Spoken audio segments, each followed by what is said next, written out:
আসসালামু আলাইকুম, beauties recipe চ্যানেলে আপনাদেরকে স্বাগত জানাই। আজ আপনাদের সঙ্গে শেয়ার করব একেবারে নরম তুলতুলে রেশমি পরোটা রেসিপি। দেখুন পরোটাগুলো কতটা নরম হয়েছে, আর খেতে কিন্তু ভীষণ ভালো লাগে। এই পরোটাগুলো বানানো খুবই সহজ, হাতে মাত্র 10 মিনিট সময় থাকলে আপনারা এই পরোটাগুলো তৈরি করে নিতে পারবেন।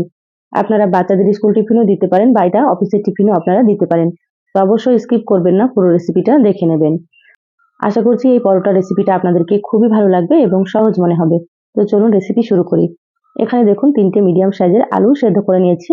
তো আলুগুলো আমি আগে থেকে সেদ্ধ করে খোসা ছাড়িয়ে খুব ভালোভাবে পরিষ্কার করে নিয়েছি। এবার একটা গ্রেটার দিয়ে আলুগুলোকে গ্রেট করে নেব। এই পরোটা বানানোর জন্য কিন্তু অবশ্যই আলুগুলোকে গ্রেট করে নিতে হবে, যাতে করে আলুর কোনো গোটা অংশ না থাকে। আপনারা চাইলে কিন্তু ম্যাশার দিয়েও সুন্দর করে ম্যাশ করে নিতে পারেন। খেয়াল রাখবেন যাতে কোনো আলুর গোটা অংশ না থাকে।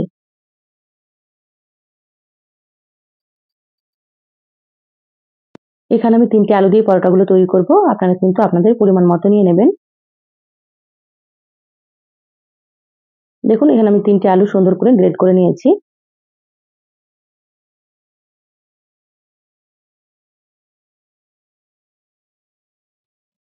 এবার আমি আলুর মধ্যে দিয়ে দিচ্ছি 3টে কাঁচামরিচ কুচি। এখানে আপনারা যেমন ঝাল খেতে পছন্দ করবেন সেভাবে করে কাঁচামরিচ কুচি দিয়ে দেবেন। দিয়ে দিলাম বেশ কিছুটা পরিমাণে ধনিয়া পাতা কুচি। বাচ্চাদের জন্য তৈরি করলে কিন্তু এখানে মরিচের পরিমাণটা আপনারা একটু কম দিয়ে দেবেন। হাফ চা চামচ দিয়ে দিলাম গোটা জিরা, আর এখানে হাফ চা চামচ দিয়ে দিলাম লবণ, মানে স্বাদ মতো লবণ। আর এখানে হাফ চা চামচ মতো দিয়ে দিলাম চিলি ফ্লেক্স। আপনারা চাইলে চিলি ফ্লেক্সটা বাদ দিতেও পারেন। এবার আমি এখানে দিয়ে দিচ্ছি 1 কাপ পরিমাণে ময়দা। তো এখানে আমি 3টে আলু নিয়েছি, 1 কাপ ময়দা দিলেই কিন্তু হয়ে যাবে। এবার হাত দিয়ে খুব ভালোভাবে মেখে নেব। এখানে কিন্তু কোনো রকম পানি দেওয়া যাবে না, আলু দিয়ে কিন্তু সুন্দর করে ময়দা মেখে নিতে হবে। আর আপনারা যদি আলুর পরিমাণ কম বেশি নেন তাহলে কিন্তু অল্প অল্প ময়দা দিয়ে মেখে নেবেন, তাহলে দেখবেন সুন্দর মতো মাখা হয়ে যাবে। যারা ভিডিওটি ইউটিউব চ্যানেল থেকে নতুন দেখছেন প্লিজ চ্যানেলটা সাবস্ক্রাইব করে চ্যানেলের সাথেই থাকবেন। আর যারা ফেসবুক পেজ থেকে ভিডিওটি দেখছেন একটা লাইক দিয়ে পেজটা ফলো করে রাখবেন, তাতে করে আমি যখনই ভিডিও আপলোড করব আপনারা সবার প্রথমে নোটিফিকেশন পেয়ে যাবেন। খুব ভালোভাবে ময়দা মেখে নিলাম। দেখুন এখানে কিন্তু কোনো রকম পানি দিইনি। এবার আমি অল্প একটু তেল দিয়ে দিলাম 1 চামচ মতো। তেল দিয়ে সুন্দর করে মেখে নেব, তাহলে আঠালো ভাবটা চলে যাবে। দেখুন হাতে কিন্তু লেগে যাচ্ছে না।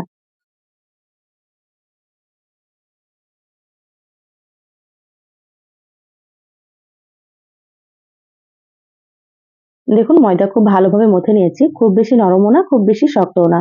দেখে আপনারা বুঝতে পারছেন এভাবে করে মেখে নিতে হবে। এবার আমি ছোট ছোট করে লেচি কেটে নিচ্ছি। আপনারা পরোটাগুলো যেমন ছোট বা বড় রাখতে চান সেভাবে করে লেচিগুলো কেটে নেবেন। তো এখানে আমি মিডিয়াম সাইজ করে কেটে নেব। এই পরোটাগুলো কিন্তু একেবারে পাতলা তৈরি হবে, সেজন্য খুব বেশি লেচিগুলো বড় করে কাটবো না, মিডিয়াম সাইজ করে কেটে নিচ্ছি। আমরা যেমন লুচি বানাই তার থেকে একটু বড় করে।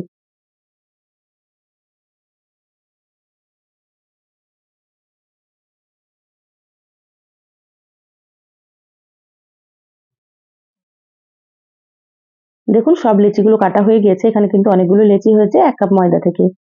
লেচিগুলো সাইডে সরিয়ে রেখে দিলাম। এখানে একটা লেচি নিয়ে সামান্য ময়দা দিয়ে বেলে নিচ্ছি। এখানে কিন্তু ময়দা দিয়ে বেলে নেবেন, দেখবেন খুব সুন্দর মতো বেলা হবে, আর পরোটাগুলো একেবারে পাতলা তৈরি হবে।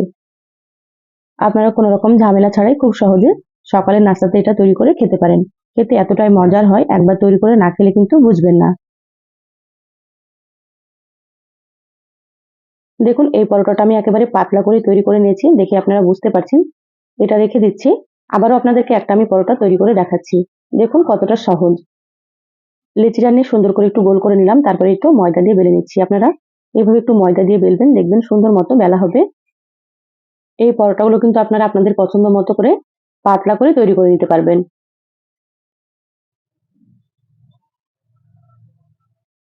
দেখুন এই পরোটাটাও বেলা হয়ে গিয়েছে, রেখে দিচ্ছি। বাকিগুলো একইভাবে তৈরি করে নেব। তো পরোটাগুলো তৈরি করে নেওয়ার পরে কিন্তু আপনারা একটার উপরে একটা রাখবেন না, আলাদা আলাদা জায়গায় রাখবেন, না হলে পরোটাগুলো কিন্তু একটার উপরে একটা লেগে যেতে পারে। তো দেখুন গ্যাসে একটা ফ্রাই প্যান দিয়ে দিলাম। প্রথমে একটা পরোটা দিয়ে হালকা একটু ভেজে নিয়ে উল্টে নিয়েছি। গ্যাসের আঁচ মিডিয়ামে রেখে পরোটাটাকে একটু উল্টে পাল্টে প্রথমে সেঁকে নেব। দেখুন হালকা একটু সেঁকে নিয়েছি। এবার আমি এখানে দিয়ে দিচ্ছি সয়াবিন তেল। তো এখানে আমি 1 চামচ মতো তেল দিয়ে দিলাম।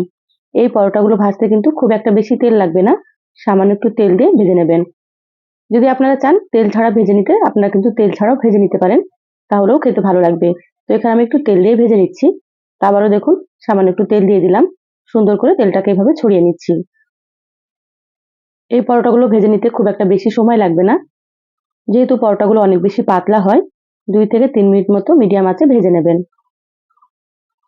দেখুন আস্তে আস্তে সুন্দর একটা কালার চলে এসেছে। এই পরোটাগুলো কিন্তু আপনারা মিডিয়াম আঁচে ভেজে নেবেন, হাই হিটে ভাজবেন না, নাহলে কিন্তু উপর থেকে খুব তাড়াতাড়ি কালার চলে আসবে। দেখুন এই পরোটাটা সুন্দর ভাজা হয়ে গিয়েছে, তুলে নিলাম। আবারও একটা পরোটা ভেজে আপনাদেরকে আমি দেখাচ্ছি। আমার চ্যানেলে আরো অনেক সহজ রেসিপি আছে, চাইলে কিন্তু আপনারা রেসিপিগুলো দেখে নিতে পারেন। আমি সবসময় ঘরে থাকা উপকরণ দিয়ে সহজ রেসিপি আপনাদের সঙ্গে শেয়ার করার চেষ্টা করি, আর রেসিপিগুলো খেতে কিন্তু খুব সুন্দর হয়। আপনারাও একবার তৈরি করে খেয়ে কমেন্ট করে জানাবেন আপনাদেরকে কেমন লেগেছে।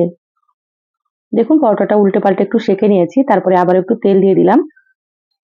দেখুন একেবারে সামান্য পরিমাণে তেল দিয়েছি, পরোটাটা এইভাবে করে একটু ভেজে নিতে হবে। তেল দিলে কিন্তু খেতে একটু বেশি ভালো লাগে। তো যারা তেল একেবারেই পছন্দ করেন না, আপনারা এমনিতেও কিন্তু ভেজে নিতে পারেন।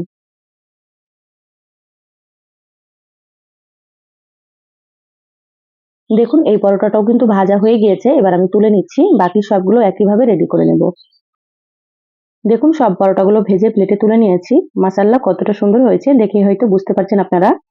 তো এখানে আমি সরু সরু করে আলু ভাজা করে নিয়েছি। আলু ভাজা দিয়ে আমরা আজকে পরোটাগুলো খাবো। আপনারা চাইলে আলু ভাজা দিয়েও খেতে পারেন, যে কোনো মাংস দিয়েও খেতে পারেন। ঘুগনি, আলুর দম সবকিছু দিয়ে কিন্তু পরোটাগুলো খেতে খুব মজা হয়। এবার আপনাদেরকে দেখাচ্ছি, দেখুন কতটা পাতলা হয়েছে পরোটাগুলো।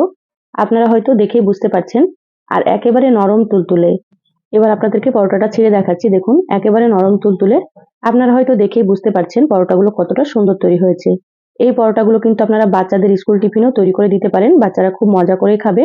বা আপনারা অফিসের টিফিনেও দিতে পারেন। সহজ রেসিপিটা কেমন লাগলো চ্যানেলের কমেন্ট বক্সে জানাবেন। ভালো লাগলে লাইক দিয়ে ভিডিওটা অবশ্যই শেয়ার করে দিবেন। সবাই ভালো থাকবেন, সুস্থ থাকবেন। ধন্যবাদ সবাইকে। আল্লাহ হাফিজ।